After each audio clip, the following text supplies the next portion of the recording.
सुप्रसिद्ध डॉक्टर श्री सुयोगजी चत्तर व त्यांचे बंधू श्री विशालजी चत्तर यांचे पिताश्री स्वर्गीय डॉक्टर भाऊसाहेब काशीनाथ चत्तर यांचे दुसरे पुण्यस्मरणानिमित्त हरिभक्त महंत उद्धवजी महाराज मंडलिक यांचे हरिकीर्तन या प्रसंगी संपन्न झाले। पुण्यस्मरणानिमित्त श्री डॉक्टर सुयोग चत्तर, विशाल चत्तर, मुलगी डॉक्टर कांचन कोळेकर, त्याचप्रमाणे जावई डॉक्टर संतोष कोळेकर, सून डॉक्टर पौर्णिमा चत्तर व सौ अनुजा चत्तर यांनी आलेल्या मान्यवरांचे केले स्वागत।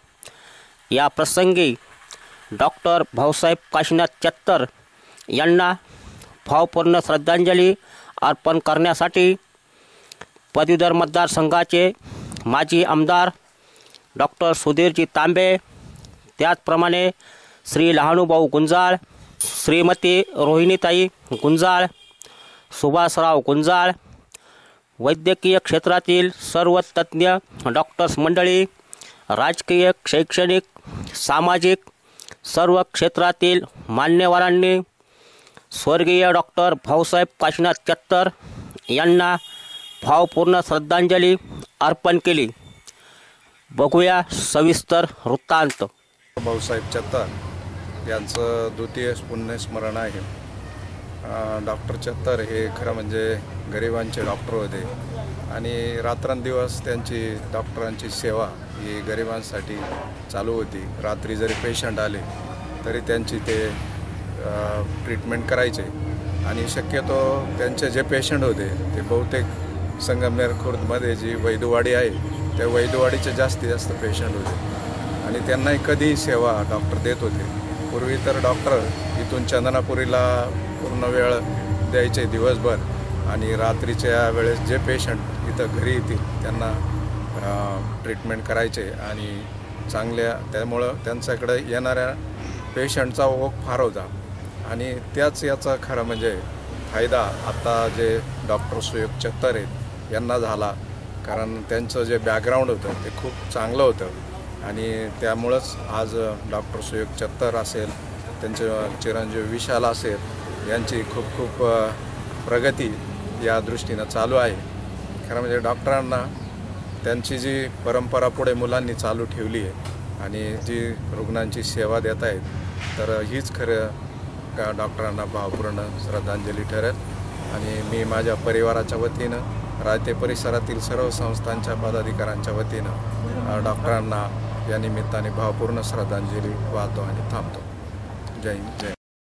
त्यांचे जे विद्यार्थी आहेत त्यांची प्रॅक्टिससुद्धा चांगल्या ठिकाणी चालू आहे। ते स्वतः नामांकित डॉक्टर आहेत आणि त्यांनी संगमनेरच्या परिसरामध्ये अतिशय चांगलं काम केलेलं आहे। त्यांची मुलं, एक मुलगा इंजिनियर आहे, एक मुलगा डॉक्टर आहे, सुनबाई डॉक्टर आहे, ते पण अतिशय त्यांचं काम चांगलं आहे। आता सध्या तर अशी परिस्थिती झाली की डॉक्टर चत्तरांशिवाय ग्रामीण भागात नाव नाही, असं एक चांगलं काम त्यांच्या मुलांनी तयार केलेलं आहे। त्यांचा मुलगा डॉक्टर सुयोग आणि विशाल यांचं काम त्यांच्या जागी खूप चांगलं आहे। त्यांची पत्नी आणि आमची भगिनी ती पण सामाजिकदृष्ट्या आणि सर्व नातेवाईकांमध्ये सगळ्यांशी एकरूप होऊन डॉक्टरांना वेळ मिळत नाही, मुलांना वेळ मिळत नाही, ती त्यांची जागा भरून काढते आणि प्रत्येक ठिकाणी संबंधामध्ये काही कार्यक्रम असले तर ठिकाणी आमची भगिनी हजर असते। आमचा रहाणे परिवार आणि सर्वच गुंजाळ पाटील परिवार, आमचा डोबे पाटील परिवार आणि सर्वच परिवार काही हे खूप मोठा संबंध असल्यानं मी सर्वांच्या वतीनं, महाराष्ट्रातील तमाम शेतकऱ्यांच्या वतीनं डॉक्टरांच्या प्रति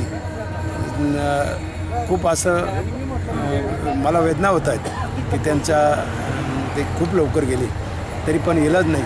परमेश्वराला प्रार्थना आहे की त्यांना अशा चांगल्या माणसाला त्यांच्या जवळ जागा द्यावी, त्यांना चिरशांती लाभावी अशी मी परमेश्वरचरणी प्रार्थना करतो। परत आपल्या सर्वांच्या वतीनं त्यांना भावपूर्ण श्रद्धांजली अर्पण करतो आणि थांबतो। कैलासवासी भाऊसाहेबजी चत्तर, डॉक्टर साहेब संगमेर खुर्द येथील तमाम कार्यकर्त्यांचे, त्याचप्रमाणे तमाम सर्व तळागाळातील जनतेचे आधारस्तंभ, त्याचप्रमाणे चिकित्सक यांचं आज द्वितीय पुण्यस्मरणच्या वतीने उपस्थित सर्वजण या ठिकाणी शोकाकुल भावनेने, त्याचप्रमाणे दुःखांकित अंतःकरणे सर्वजण उपस्थित आहेत. या ठिकाणी डॉक्टर साहेबांविषयी सांगायला आवडेल की बघा, जो मनुष्य मरणाला भीतो तो मेल्यानंतरही जिवंत असल्यासारखं वाटतो. जो मनुष्य मरणाला भीत नाही जो माणूस मरणाला भीतो मेल्यानंतर जिवंत असल्यासारखं वाटत नाही, असं या डॉक्टरांविषयी म्हणलं तर वावगं ठरणार नाही. कारण यांच्या नावातच भाऊ आहे, भाऊसाहेब आहे. भा म्हणजे भारदस्त मनाचे, भावनिक अंतःकरणाचे आणि भारावून टाकणारे आपल्या कामातून असे हे डॉक्टर साहेब. त्याचप्रमाणे ऊ म्हणजे उत्कर्षाने उत्साहाने भरलेलं भांडण आणि कायमच लोकांसाठी काम करायची विद्वत्ता, उत्साही स्वरूपातली त्यांची भावना ही लोकांमध्ये त्यांनी रुजवून ठेवली आणि त्या उत्साहाच्या रूपामध्ये ते आपल्यामध्ये निरंतर टिकून आहेत. असं म्हटलं तरी त्यांच्याविषयी शब्द थोडेच आहे. या ठिकाणी त्यांचा मुलगा डॉक्टर विशाल चांगल्या स्वरूपाची गोरगरिबांची सेवा करत आहे असंही म्हणता येईल. कारण डॉक्टरांचे जे संस्कार होते अत्यंत भावी पिढीसाठी चांगल्या स्वरूपाचे होते आणि असंच निरंतर त्यांचं काम राहावं अशी परमेश्वराची प्रार्थना करते आणि डॉक्टर साहेबांना आपल्या सर्वांच्या वतीने भावपूर्ण आदरांजली व्यक्त करते. थांबते. सौ दुर्गाताई तांबे, कांचनताई थोरात, शिवताई देशमुख आणि जयश्रीताई थोरात यांच्या वतीने, त्याचप्रमाणे वनप्रेमी नानासाहेब उंदाळ यांच्या वतीने भावपूर्ण आदरांजली व्यक्त करते आणि थांबते. डॉक्टर भाऊसाहेब चत्तर यांचं हे पहिलं वर्ष श्राद्ध आहे. त्यानिमित्ताने त्यांना आदरांजली अर्पण करण्यासाठी हा कार्यक्रम आयोजित केला आहे. ते डॉक्टर सुयोग, त्याचप्रमाणे कांचनताई आणि सर्व परिवार त्यांनी हा कार्यक्रमाचं आयोजन केलं आहे. डॉक्टर भाऊसाहेब चत्तर आणि मी साधारण एकाच वेळेस संगमनेर शहरामध्ये प्रॅक्टिस सुरू केली. अतिशय हुशार होते ते, शालेय जीवनातही खूप हुशार होते आणि खरं तर परिस्थितीमुळे ना ते सुद्धा खूप मोठ्या त्यावेळेस मोठं पोस्ट ग्रॅज्युएशन किंवा मोठं शिक्षण घेऊ शिकले असते, परंतु त्या प्रतिकूल परिस्थितीत त्यांनी आपलं वैद्यकीय शिक्षण पूर्ण केलं. आणि त्यांचं दुसरं वैशिष्ट्य असं होतं की ते कधी पैशासाठी वगैरे ते कधी फार आग्रही नसायचे. खूप उत्तम प्रॅक्टिस त्यांनी केली. माझे खूप जवळचे मित्र होते. आज ते डॉक्टर सुयोग हे सुद्धा चांगलं नाव त्यांचं झालेलं आहे. त्यांनी अतिशय उत्तम असा त्या ठिकाणी गायनेकची प्रॅक्टिस करत असलेले लोक तज्ज्ञ आहेत, कुशल आहेत फार त्यांच्या क्षेत्रामध्ये. मी सुद्धा अनेक वेळेस त्यांच्याकडे पेशंट रिफर करत असतो. त्यांच्या पत्नी पण डॉक्टर आहे, कांचनताई. त्यांनी MD फार्मा केलेलं आहे आणि त्यांचे दुसरे बंधू हे विशाल हे देखील फार्मास्युटिकल मध्ये त्यांचं काम आहे. असा हा परिवार. परंतु वडिलांचं जाणं हे तसं अकाली होतं आणि त्यामुळे मोठं दुःख झालेलं असतं. वर्ष झालं असलं तरी हे दुःख हे काही असं कमी होऊ शकत नाही. ते आयुष्यावर तेवढंच बोललं असतं. आणि म्हणून त्या डॉक्टर साहेबांच्या या पहिल्या स्मृती दिनाच्या निमित्ताने त्यांना अभिवादन करतो आणि मला थांबायचं वाटत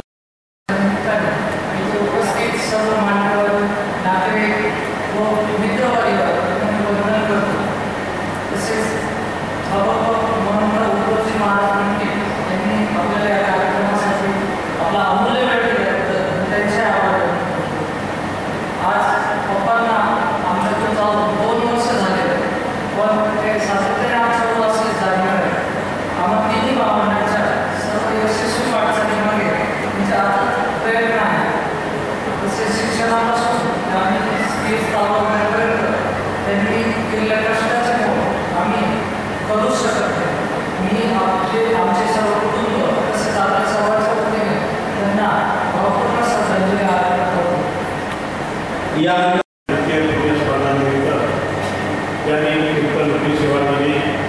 ते हरिभक्त सदाशिव महाराज मंदिर आणि उपस्थित सर्व घरामध्ये डॉक्टर भाऊसाहेब चत्तर यांनी चंद्रनापुरी या गावामध्ये वैद्यकीय व्यवसायाला सुरुवात केली. मी चंद्रनापुरीनेच मजुरी विद्यालयामध्ये विज्ञान विषयाचा शिक्षक म्हणून कार्यरत होतो. मी आमची फार मित्र डॉक्टर कसे असावे, फार परिसरामध्ये सावरगाव करायचे, एवढे असते, आनंदनगर असते, अगदी निवडगाव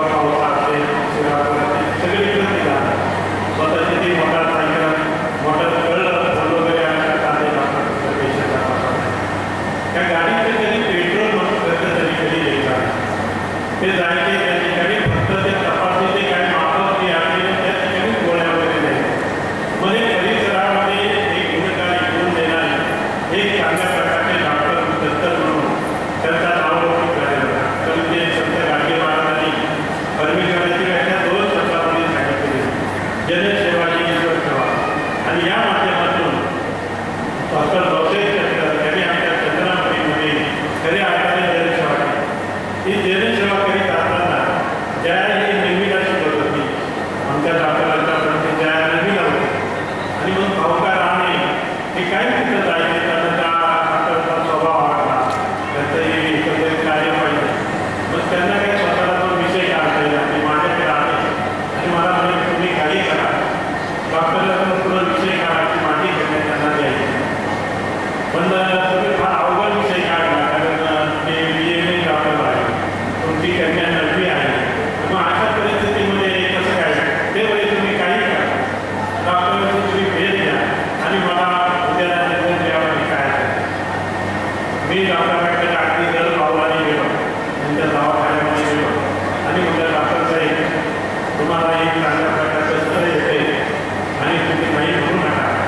अतिशय समंजस चालत मुलगी ज्या आमच्या नववीच्या वर्गामध्ये शिकत आहे, भावका भावा आणि कन्या आणि त्यांची मनोमन इच्छा आहे की त्यांनी तुम्हाला द्या.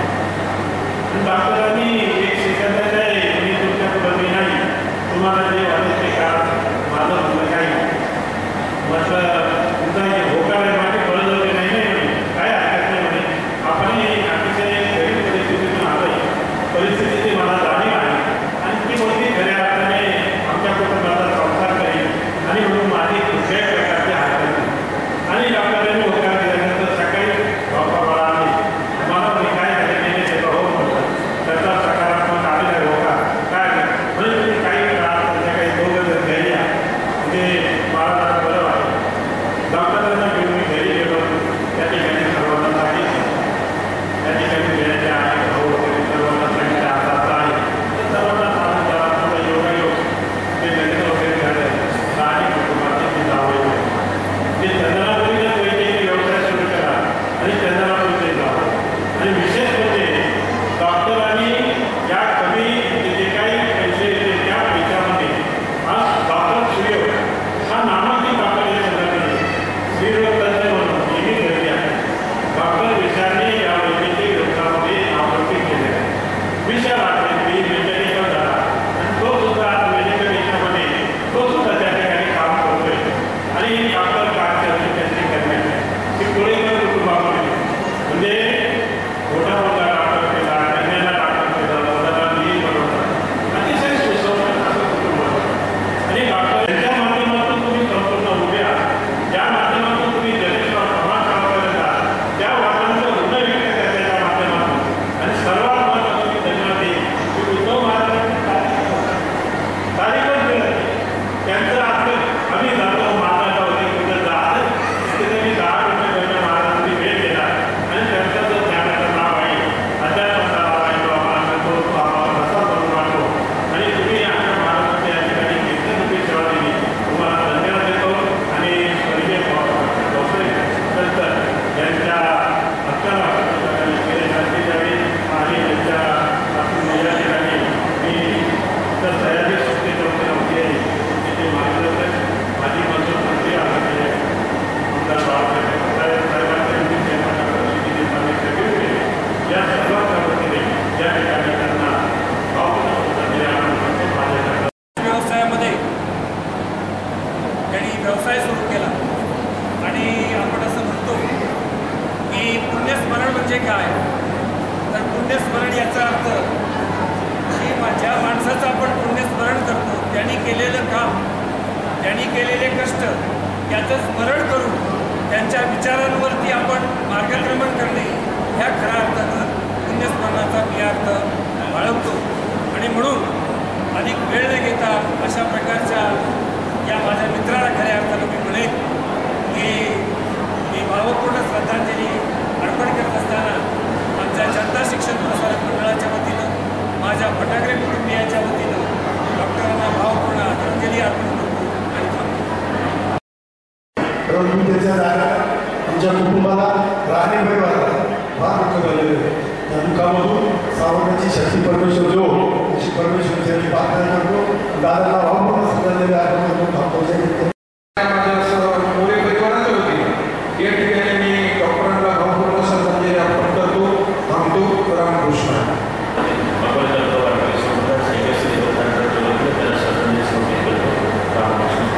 या ही समाजाचं नुकसान करणार आहे, परंतु त्यांचा काही प्रेरणा त्यांच्या आदर्शाची जगण्याची जी पायवाट आहे त्या पायवाटेनं आपण विशेषपणे प्रवास करू असं एवढं बोलून संगमनेरच्या सर्व डॉक्टरांच्या वतीने बोलण्यासारखं खूप आहे. पण कौटुंबिक माहिती सगळ्या आपल्याला मिळालेली असेल, परंतु जाताना मामांचा एक स्वभाव तुम्हाला माहीत नसेल ते स्वाभिमान, कष्ट आणि जिद्द यांची पेरणी करणारे होते आणि मिश्किल स्वभावाचे होते. साधारण मित्रांमध्ये सतत ते आले की कशाचे गवारी नेहमी होतात. ही आठवण म्हणून मला सांगितल्याशिवाय या ठिकाणी आवडत नाही.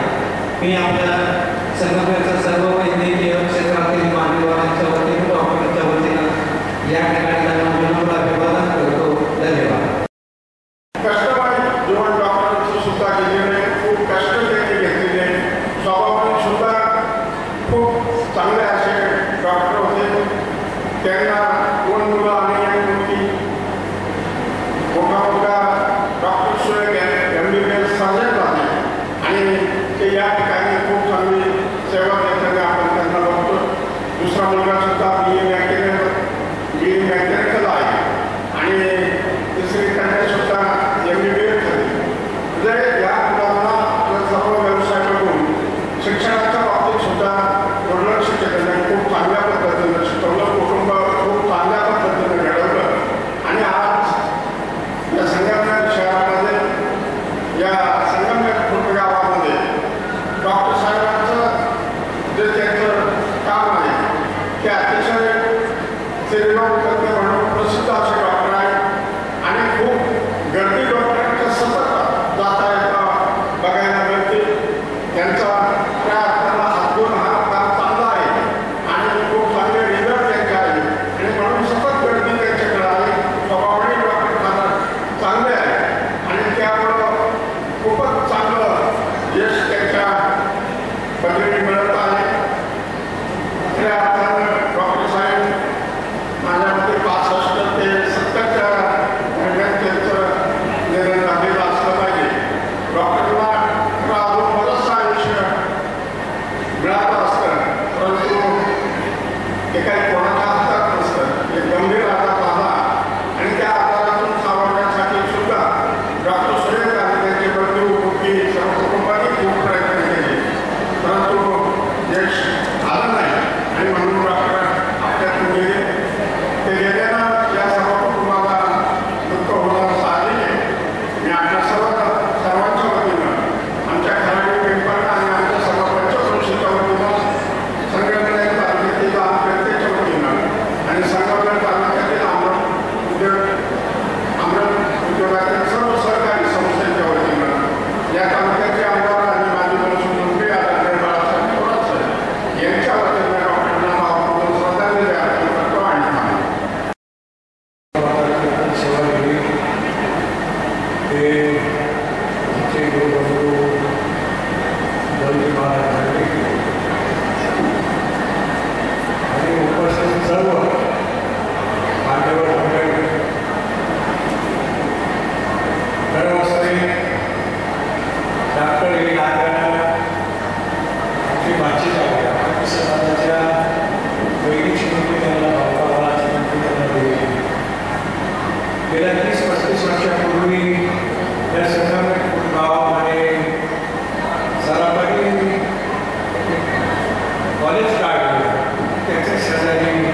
आवश्यक आहे.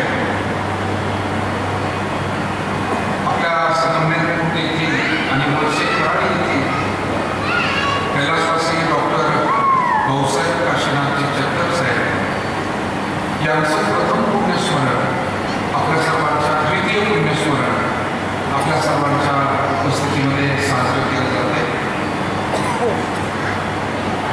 त्यांच्या धर्मपत्नी जयश्रीताई, त्यांची मुलं जे डॉक्टरांचा वैद्यकीय व्यवसाय पुढे आणखी सेवाभावनेने चालवत आहेत असे डॉक्टर सुयोग, दुसरे चिरंजीव जे वैद्यकीय क्षेत्राशीच निगडीत व्यवसायामध्ये आहेत ते श्री विशाल, त्याचबरोबर त्यांच्या कन्या डॉक्टर सौभाग्यवती कांचन सतीशराव पुळेकर या देखील चांगल्या डॉक्टर आहेत, त्याही सेवा देत आहेत. त्यांची जावई ही चांगले वैद्यकीय डॉक्टर आहे, डॉक्टर सतीश पुळेकर. त्यांच्या सुनबाई सौभाग्यवती पौर्णिमा या सुद्धा डॉक्टर म्हणून सेवा देत आहेत. दुसऱ्याही सुनबाई अतिशय चांगली सेवा देत आहेत, ते सौभाग्यवती अनुजा. संपूर्ण मुलगी सुना नातवंडांनी हा परिवार आज सर्वजण मिळून आपलेष्ट नातेवाईक स्नेहीजन या कीर्तनाच्या माध्यमातून डॉक्टर भाऊसाहेब काशीनाथजी चत्तर साहेबांना द्वितीय पुण्यस्मरणाच्या निमित्तानं ही आदरांजली श्रद्धांजली आपण अर्पण करतोय. या निमित्तानं आवर्जून उपस्थित राहिलेले आगस्ती देवस्थानचे विश्वस्त वारकरी संप्रदायातील युवक आदरणीय कीर्तनकार, मार्गदर्शक म्हणून सुप्रसिद्ध महाराज देशमुख, दुसरे आमच्या नव्या पिढीतील सहकारी आणि कीर्तनकार प्रवचनकार म्हणून आदर्श सेवा देणारे आपण सर्वांनी परिचित बाबा महाराजांमुळे या कार्यक्रमाच्या निमित्तानं गायनाची सेवा देत असलेल्या आमच्या व्यक्तीपरायण गीते महाराज आणि महाराज दोन्ही आमचे तरुण मतदार शाखेत आमचे गुरुबंधू श्री विजय महाराज काळेकर, रेखरी महाराज आपल्या पावसाळी सरजी थोरात संबंधित सहकारी साखर कारखान्याचे माझे वैश्य खांडेश्वर देवस्थानचे अध्यक्ष आणि ज्येष्ठ मार्गदर्शक भानुभाऊ गुजर, विठ्ठल बाबा गोसावी, समोर बसलेली आमचे व्यावसायिक आदी करून या भागातील सर्व प्रमुख मंडळी, आपल्या कारखान्याच्या माजी संचालक आदरणीय सौभाग्यवती राघवताई गुजरात, या निमित्तानं ज्यांनी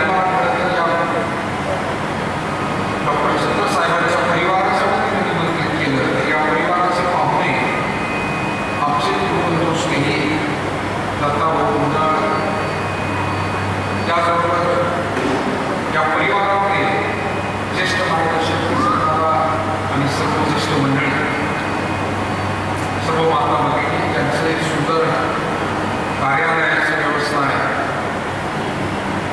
त्यांनाही धन्यवाद देतो. कुबेर लॉन्सचे मालक, त्याचबरोबर साऊंड व्यवस्था, आमचे फोटोग्राफर असतील, व्हिडिओग्राफर असतील, आपण सर्वजण आज डॉक्टर भाऊसाहेब काशीनाथजी चत्तर साहेबांना आदरांजली वाहतो. जुन्या काळामध्ये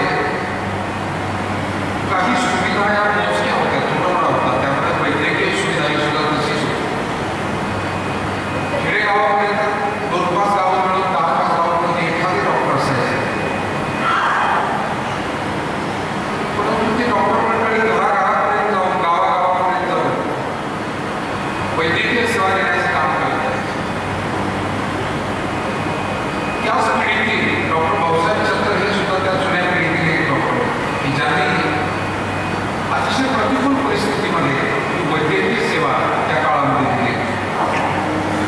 आणि मला वाटतं त्यांच्या त्या सेवेचं फळ म्हणून त्यांचं संपूर्ण कुटुंब आज अतिशय चांगल्या पद्धतीने उभं राहिलं. अर्थात त्यांना या सगळ्या कामामध्ये त्यांच्या धर्मपत्नी जयश्रीताई यांची तोंडामुळाची साथ मिळाली आणि दोघा पती पत्नींनी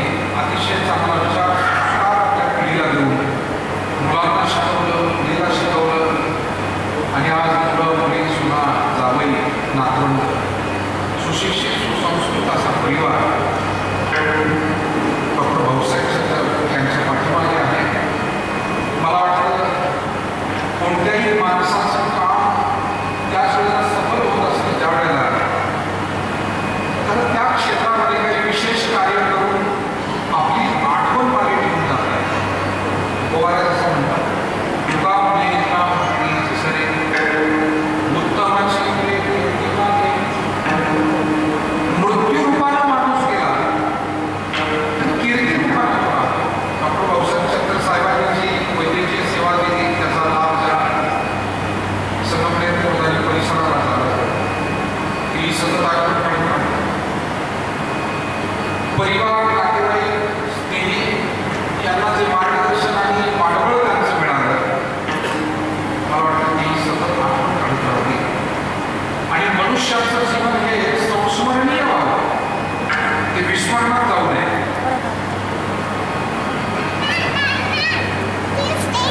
भारतामध्ये अनेक थोर साधू संत झाले त्यामध्ये तरुण सागरजी महाराज नावाचे जैन साधू एक मोठे विचारवंत संत होते.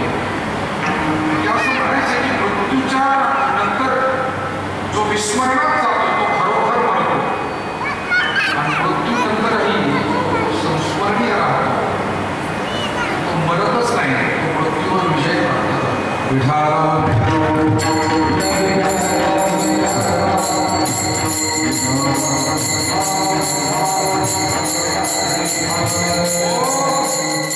ज्ञानेश्वर महाराजांच्या आळंदीमध्ये जाऊन समाधी स्थळावर जाऊन अनुष्ठानावर असतात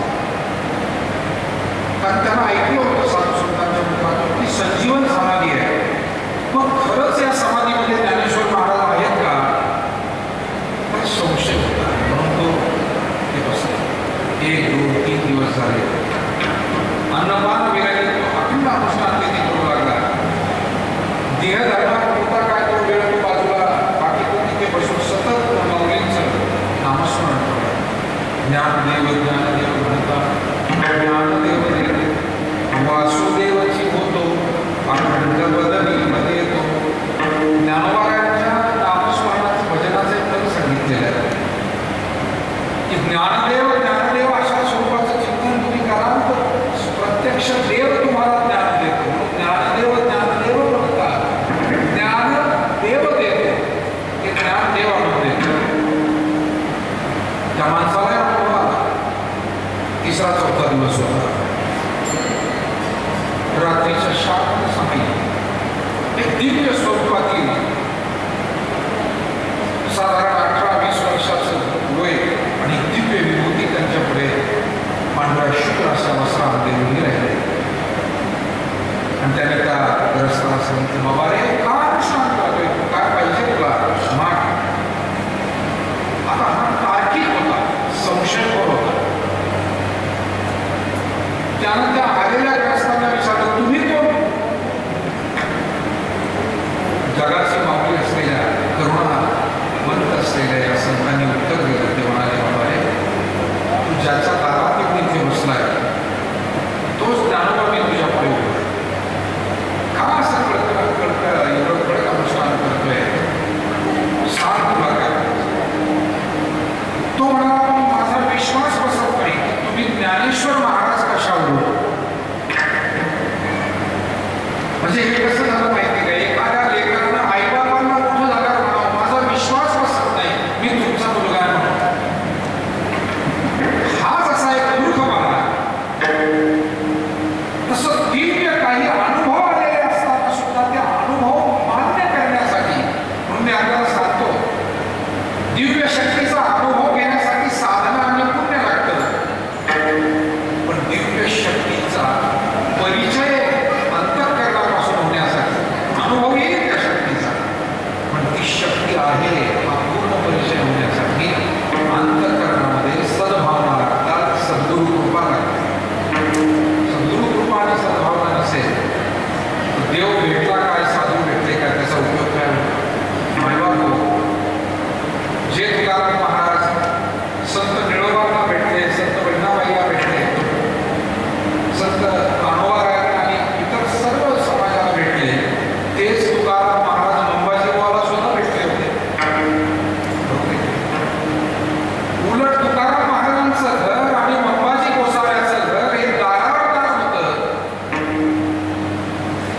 त्याला जास्त वेळ दर्शन महाराजांचं होतं.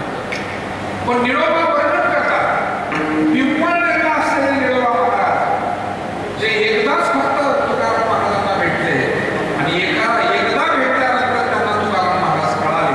ते म्हणतात, तुका भासला मानवी वेशधारी. मराठी भाषा आहे, त्याचे अनेक प्रकारचे अर्थ असतात, गमती असतात. एक मनुष्य मला सांगायचं की तो काशी यात्रेला जाऊन आला आणि आपल्या सगळ्या स्त्री पुरुषांना माझ्या समोर बसलेल्या मान्यवरांना आपल्याला माहिती आहे काशीला गेल्यावर काहीतरी सोडावं लागतं. कोण काय सोडतं, कोण काय सोडतं. हा जाऊन आला तेव्हा गावातल्या एका मित्राने विचारले, तू काय सोडलं रे काशीला गेला? म्हणजे मी राग सोडला. राग सोडण्याची गरज नाही, त्याच्यावर नियंत्रण ठेवण्याची गरज आहे. मी आपल्याला सांगतो, शरीरामध्ये कफवात पित्त जसे स्वाभाविक आहे तसे माणसाच्या जीवनामध्ये राग रोग या गोष्टी स्वाभाविक आहेत आणि त्या असणारच आहे. तुम्ही त्याच्याविषयी किती काही चर्चा केली तरी ती काही फक्त एक आहे की त्याचं तुम्ही त्याचे गुलाम होता कामा नये. या सगळ्या भावनेच्या आपण गुलाम व्हायचं नाही, या भावना आपल्या काबूत ठेवायच्या, आपल्या ताब्यात ठेवायच्या. क्रोध वाईट नाहीये, अनियंत्रित क्रोध वाईट आहे. नाही तर क्रोध आई पण करते ना, आई सुद्धा बाळावर चिडते ना, शिक्षक सुद्धा विद्यार्थ्यांना चिडतात ना. अहो ज्या संतांना शांती ब्रह्म म्हटलं गेलं ते सुद्धा चिडले. नाथ महाराज म्हणतात, हरिहरे मुखास्याने सोडण्याची गरज नाही, त्याच्यावर नियंत्रण ठेवण्याची गरज आहे. महामाला मी राग सोडला. आता मित्र मोठा हुशार होता, काशीला जाऊन आला. म्हणजे हो काय सोडलं, राग सोडला. मला वाटत नाही म्हणजे तुझा राग सोडला असेल. नाही नाही, खरंच सोडला. तिथला तो पंडा होता ना, संकल्प केला, त्यानं सांगितलं की सगळे तुझ्या दारावर काहीतरी इथे आता सोडून द्या आणि मी राग सोडला. मला काय वाटत नाही बाबा म्हणे तू तुझ्याच्यानं राग सुटेल. नाही नाही, मी खरंच सोडला. तू किती सांग म्हणे, पण अख्ख्या गावाला काय पटणार नाही की तू राग सोडला. मी खरंच सांगतो तुला राग सोडला. अरे मला काय, तुझ्या नातेवाईकांना काय, तुझ्या घरच्याला सुद्धा पटणार नाही म्हणे तू राग सोड. मी खरं सांगतो म्हणे तुला आता राग सोडला म्हणजे तो त्याच्यावर चिडला. मला हे सांगायचं आहे, मनुष्याला जीवनामध्ये काही गोष्टी त्यागायच्या असतील तरी त्याचा नुसता बोबाटा करून त्याचा त्याग बोबाला फार चांगलं महाराज म्हणाले, आपल्या मनाला नियंत्रित करा म्हणजे बाकीच्या भावना आपोआप नियंत्रित. तुका म्हणे मला पाहिजे अंकुश नित्य नवा दिस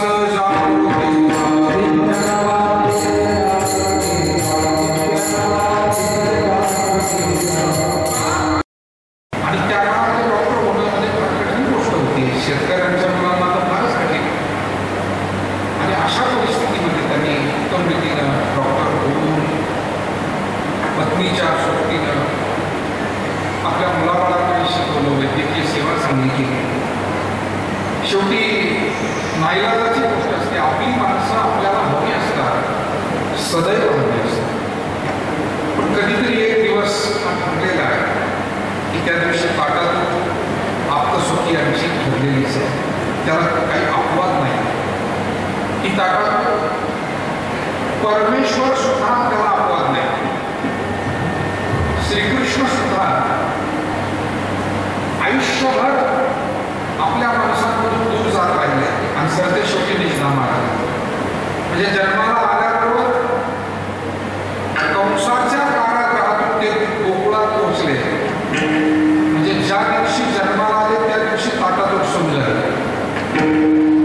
राजपुत्र म्हणून जन्माला आले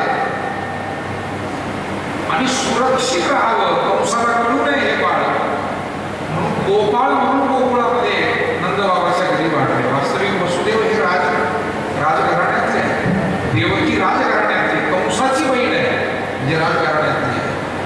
आणि तिने दुसऱ्या राजपुत्र आला वसुदेवाला. मायबाप जीवन हे असं आहे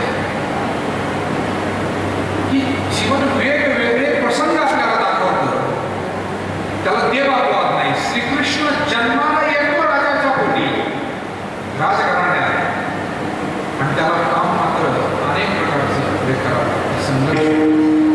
तर गोकुळात गेला तो थोडासा खेळता होईपर्यंत कळता होईपर्यंत राहिला आणि तिथून पुन्हा मथुरेला कंसानं आकृतीला पाठवलं होतं मल्लयुद्धाचं निमंत्रण नव्हतं. त्यानं गोकुळ सोडलं. यशोदामाई त्याचबरोबर अनेक गोकुळातील गवळणी गोपिका या